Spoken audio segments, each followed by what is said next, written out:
Okay, so picking up here where I left off, I actually feel like I need to further clarify this because what I just did actually is a really good example of something that I think you guys are going to have to watch out for, which is there are a couple cases in our must know court case pile that are easily confused. Now, your chances of confusing Roe v. Wade with Brown v. Board of Education are probably pretty slim, but I think Schenck v. United States and Gitlow are both speech cases. They both happened around the context of World War One, and so they'd really be easy to confuse. And so, just to maybe make it clear, right, the Schenck decision is what established that speech could be limited during any time that you could argue clear and present danger to national security exists.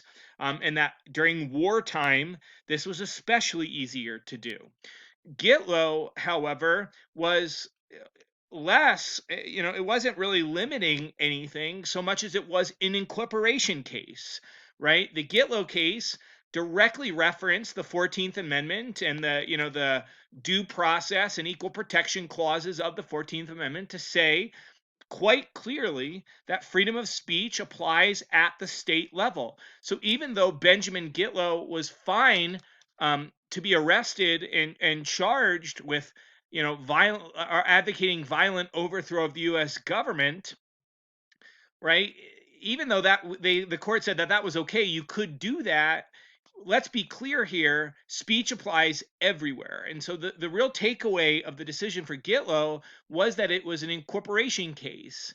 And as with all incorporation cases, what amendment is it mostly drawing from? Correct answer?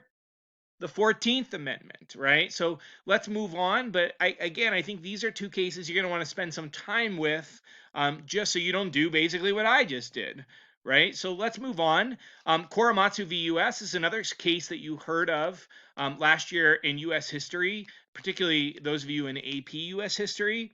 And you can see that the Korematsu decision actually kind of drew on and used some of the legal framework established in the Schenck decision, right? In World War II, in particularly in 1933 and 34, the United States rounded up Japanese citizens or people of Japanese descent, particularly those in the Western United States, and basically said your presence here in this country constitutes a real threat to our country, right? We don't know whether you're spies or you are working covert agents of the Empire of Japan and who we're at war with. And so the question was, did the president and Congress go beyond their war powers, right, in basically sending Japanese American citizens to what were functionally internment camps or concentration camps? And to be clear, these were American citizens of Japanese descent. So, could the president and Congress invoke war powers in order to limit the civil liberties protections of American citizens during a time of war? And so the decision, which was actually overturned very, very recently, was essentially that when the U.S. is at war, that the United States as a country has a need to protect it from spying, another wartime act that is greater and that supersedes an individual's civil liberties rights. And so in this case, those rights and liberties could be wound back so long as you could argue that the United States had a clear and compelling national security reason and that the government could exclude or remove people based simply on race when the country's at war, given some of these like legal frameworks, right? And so that decision, while kind of a shame on United States history and largely not used, obviously, in the last couple decades, was very recently overturned when President Trump's travel ban came before the court back in 2018. And so this was just 2 years ago. But if you remember, Donald Trump had banned the arrival or the travel by anybody from these eight or a specific eight majority Muslim countries. And so, he had tweeted that he was largely looking to make Americans safe and specifically reference the religion of these countries in early early tweets. And so, he was sued for the creation of these travel bans from majority Muslim countries. And that suit made its way all the way to the Supreme Court. And writing for the majority, Supreme Court Chief Justice, um, Chief Justice John Roberts, um, basically went on and said, "Hey, while we're going to allow the travel ban as a part of presidential powers created in Article 2, we want to be clear here that Korematsu was a improperly reached opinion." And so the opinion in the 2018 travel ban case, which upheld the travel ban, strangely enough, also had the direct consequence of overturning the Korematsu decision. But Korematsu did stand for a long time as kind of an example of a case where civil liberties could be rolled back in the face of national security issues. Moving forward, let's take a look specifically at the case of Brown v. Board of Education, a very famous case that happened in 1954 in the early parts of the civil rights era, and another case you probably should be to some degree familiar with. And so the Brown v. Board of Education case, more than anything, I think really shows how the law works, right? Because the decision reached in Brown v. Board of Education didn't really seek to clarify a thus far unknown legal question. It basically sought a do-over to a legal decision reached 60 years early. What case am I referring to? I'm talking about Plessy v. Ferguson, right? And so Plessy v. Ferguson established separate but equal. And so in Brown v. Board of Education versus the Little Rock Board of Education, the Wichita Board of Education, does the segregation of public education based solely on race violate the Equal Protection Clause? So is basically segregation of education in violation to the guarantees under the 14th Amendment that all citizens have equal protection under the law? Plessy v. Ferguson was pretty clear that no, separate but equal was okay. But the Brown decision basically looked at the last 60 years of implementation of separate but equal and found that separate but equal is inherently unequal. And because separate but equal is inherently unequal, and schools that were given to African American citizens were clearly worse, and the quality of buses was clearly worse, and public facilities put in place for African American citizens were clearly worse, right? That this was a clear violation of the Equal Protection Clause, and they went further to say that we don't actually believe separate but equal could be done better. So don't tell us, oh, we just need to fix it. Separate but equal is a fundamental violation of the Equal Protection Clause of the 14th Amendment, according to the decision by the court in the Brown case.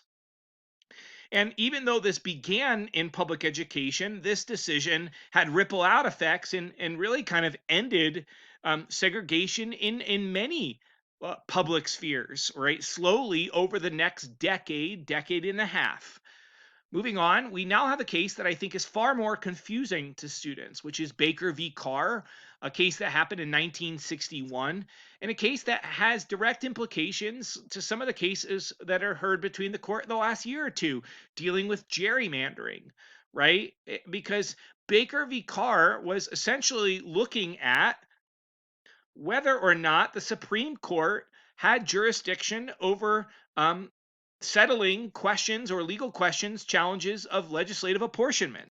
And the backstory of this decision was basically the state of Tennessee hadn't done a reapportionment process since 1901. So despite, six or at least six, five, depending on, I guess, in 61, I don't know when the case would have started going through the courts, but probably six U.S. censuses have been conducted. The state of Tennessee had grown in population significantly in some areas.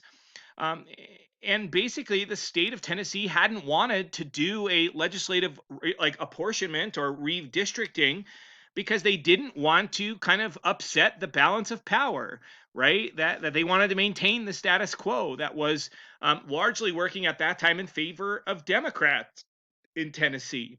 And so the Supreme Court basically looked at this case, and really the ultimate significance of Baker v. Carr is It wasn't a case dealing with like racial gerrymandering or socioeconomic gerrymandering.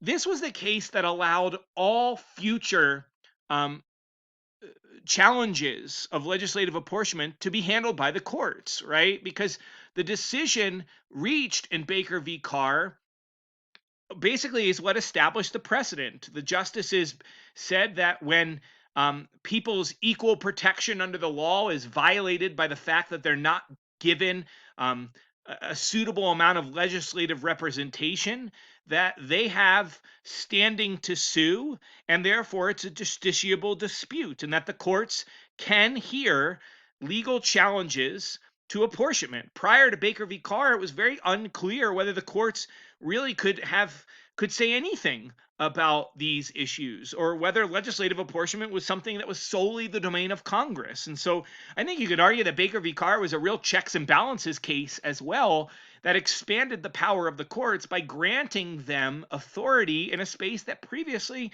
nobody was really clear that they had. Moving on here, we want to take a look at the case of, let's see here if I can get my mouse to work. Mapp v. Ohio. Again, another case that I talked about in the lecture the other day, right? Here we had essentially this story of that the cops were hunting this criminal, and while they were in pursuit of this criminal, they charged through this woman's house, and while charging through this woman's house, they happened to notice evidence of child pornography.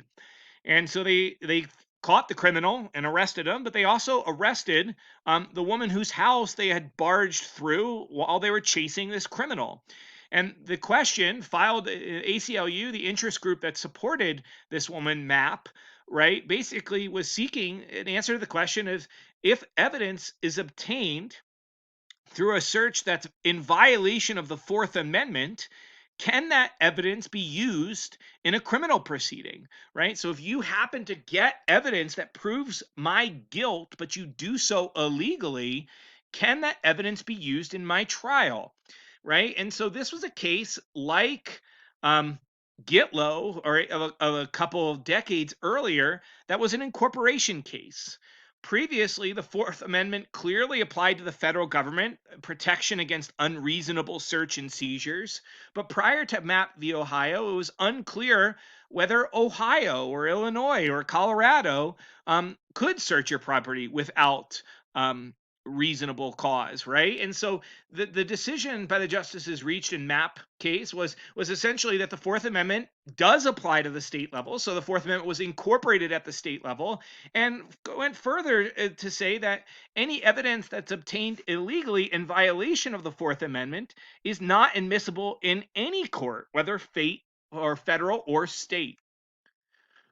Now we have the Engel case, another case that I hit very briefly, but the case dealing with a First Amendment issue, specifically with religion, right? And this picture on the left is the one that circulated in the newspapers in dealing with the Engel case, right? And the backstory is that the state of New York and this one town had required students to begin every morning with prayer. And so if a public school requires students to begin the day in prayer, does the reading of a prayer, even if it's non-denominational, meaning it could apply to Baptists or Catholics or Muslims or Jews or whoever, does the reading of a prayer at the beginning of a school day violate the Establishment of Religion clause of the First Amendment, right? And so the state of New York is saying, well, our prayer was non-denominational, it fit anybody. But the court said pretty clearly that prayer, whether it's non-denominational or not, what it does is it favors an establishment of religion versus non-religion, which is also out of bounds of the First Amendment. So it clarified basically what are the lengths to which the First Amendment protects you. And they basically said that the state of New York, by providing prayer, was endorsing not a religion, but religion. And therefore, it was in violation of the Establishment Clause, which was strengthened under the Engel decision, and began the push to remove religion from government activity. We're going to begin tomorrow's crash course review on Gideon v. Wainwright, which is that very famous, right, Sixth Amendment case. You guys have a good rest of your night. Call me if you need anything.